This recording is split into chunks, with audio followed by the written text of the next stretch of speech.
బారిన పడకుండా ఉండటానికి కృషి చేస్తానని డ్రగ్స్ రహిత సమాజమే లక్ష్యంగా సాగుతున్న ఆంధ్రప్రదేశ్ ప్రభుత్వ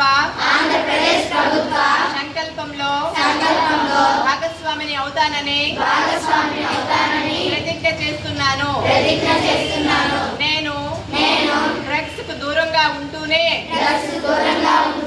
నా కుటుంబ సభ్యులు నాకు తెలిసిన వారందరికీ డ్రగ్స్ వినియోగిస్తే వచ్చే దుష్పరిణామాలను వివరిస్తూ డ్రగ్స్ రహిత ఆంధ్రప్రదేశ్ నిర్మాణంలో పాలు పంచుకుంటానని హృదయపూర్వకంగా ప్రతిజ్ఞ చేస్తున్నాను.